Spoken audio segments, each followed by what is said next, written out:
what's been the talk of everywhere, effectively, in this city, with our Seattle Kraken here. You kind of can see Lord Stanley here. And there he is. Bloop, bloop. Just incredible over the past week. And I was thinking about it as the week went on, and I was like, wow, we left the last recording and went to game 4. And they've played 3 games since then. Well, technically 4. Yeah. And it's just been incredibly wild of a ride since then. So we'll get into it. We'll move forward. April 24th was game 4 versus the Avalanche, a 3-2 win in overtime. Our player of the game with this photo by Liv Lyons, capturing the essence of that game winner for Jordan Eberle with the game-winning goal in overtime.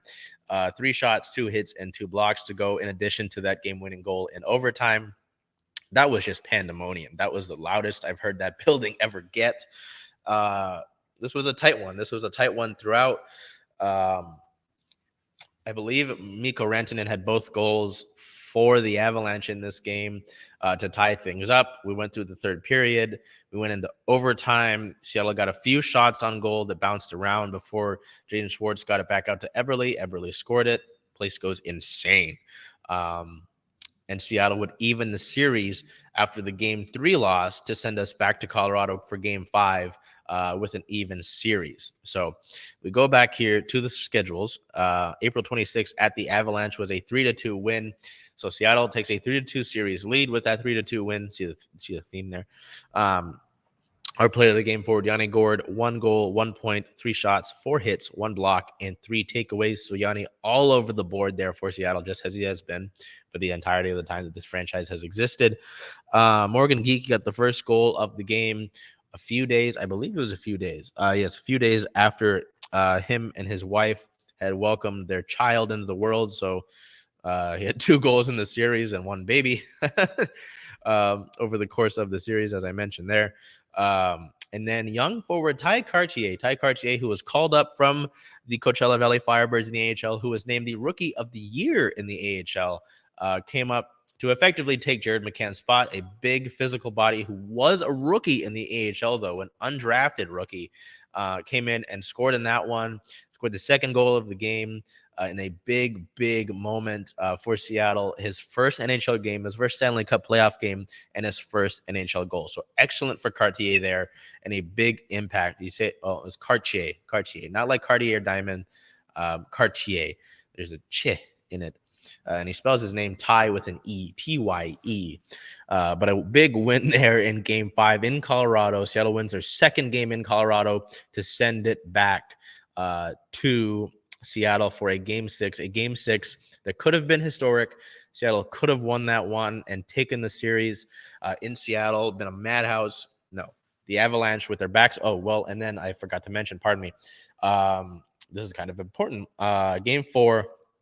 Cale Makar, the play had ended. The puck was far away from Makar and McCann, and Makar looks over to the puck and sees this out of play, and then he checks McCann into the boards, sends his head bouncing off the boards. McCann's been out ever since. He missed Game 5. He's missed Game 6 and 7, and he likely will miss more time. It's a head injury. It's likely a concussion.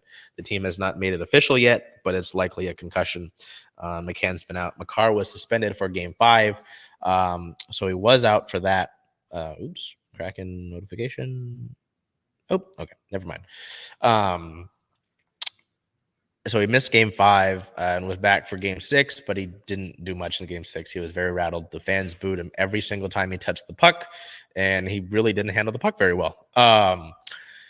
Yeah, that Game 6 on April 28th, missed opportunity, a 4-1 loss. Our player of the game for defenseman Vince Dunn had the only goal of the game for Seattle. 1 goal, 1 point, 3 shots, 1 hit, and 1 block. This photo here, photo of the game from Liv Lyons, really kind of shows you what took place, because you see a bunch of Avalanche players there, and it was just all Colorado. Head coach Jared Bednar put their top line together of Arturi Lehkonen, Nathan McKinnon, and Mikko Rantanen, and that top line just continued to terrorize Seattle. I believe they had a part in all 4 of those Colorado goals in that game. So sending it back. So that would even up the series at 3, sending it back to Colorado for a decisive Game 7. Seattle's first ever Stanley Cup playoff series in their franchise history, and it goes to a Game 7. How fitting. Seattle would win that game 2-1 on April 30th against the Colorado Avalanche to beat the defending Stanley Cup champions in their own building and move on to the second round after so many had doubted that Seattle would even win a game in this series. Our player of the game and effectively player of the week and player of the series, goaltender Philip Grubauer. Grubauer, 33 saves on the night of 34 shots, a .971 save percentage, and 1.3 goals saved above expected. Effectively means that Colorado should have 1.3 goals more, but they didn't because of how good Grubauer was. Seattle wins the series.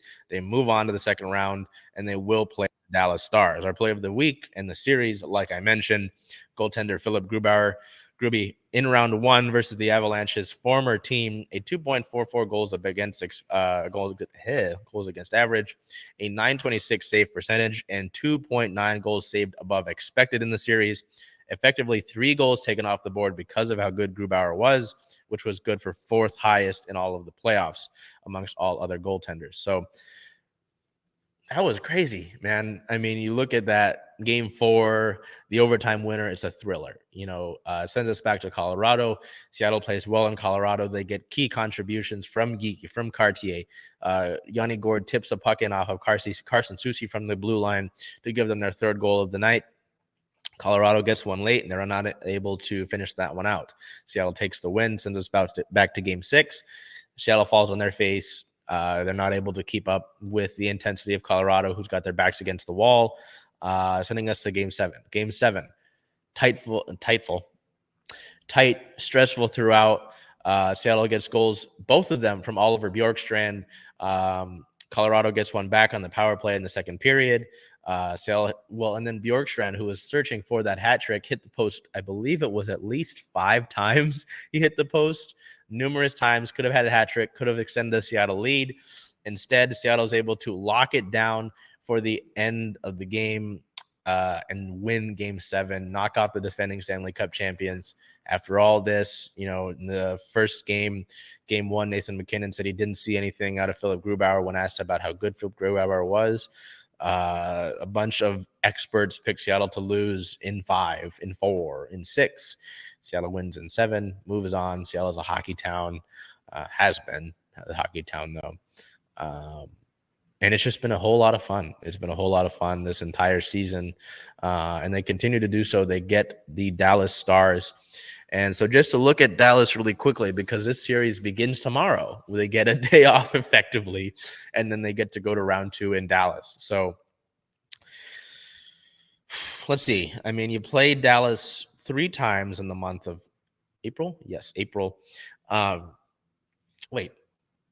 me work to confirm that. But, 2 of those games were close. The first one, I believe you lost in overtime. The second one, Dallas more controlled that one. And then the third one, they haven't even announced that yet. The third one, you win in overtime in Dallas. The first 2 were in Seattle.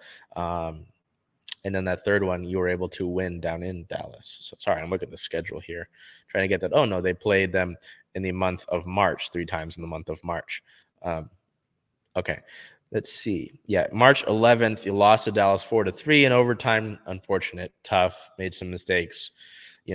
March 13th on Pride Night, 5-2, you lost that one. Just weren't in it. Martin Jones struggled in that one. March 21st, at Dallas, win 5-4 in overtime on Adam Larson's game-winning goal, streaking down the ice. So, I mean, there's already been some discussion. I've seen some of Kraken Twitter already worried about this game, worried about this series, pardon me. Dallas is a very offensive-minded team, and Seattle tends to struggle against them like Minnesota, so I'm glad that we're not playing Minnesota. But Jake Ottinger is a different beast, their goaltender in the playoffs, and solving him will be a big deal for you to do. I don't have a ton of doubt necessarily about this. It's going to be a really tough team to play, and Seattle must get better about the way they bring that pressure. Hope maybe they get an Andre Burakovsky back. Maybe Jared McCann comes back, and they need those guys. But just like with this Avalanche series, I wouldn't cast any doubt on Seattle. They showed time and time again that their depth, they've got key contributions up and down the board. Bjorkstrand scored his first few goals of the series in that one. Maybe that sparks him. Grubauer has been excellent in net. You just got to give him help out on the ice. So let's get ready for round 2. We look ahead here. We know the schedule for the first 2 games are going to be in Dallas. We don't know the rest of the schedule for the home games, game 3 and 4. So we'll look at that here. Game 1 in Dallas is on Tuesday, May 2nd, with a start time of 6:30 p.m. Pacific time. I say game 1 or game 2? I meant game 1. Game 2 is Thursday, May 4th, with that time to be determined. So I believe most of the schedule will be announced after today. There is a game 7 taking place between the New York Rangers and New Jersey Devils. Perhaps the NHL will get more of the info out then. But for now, we at least know games 1 and games 2. I imagine the other games will take place game 3 on May 6th and game 4 on May 8th.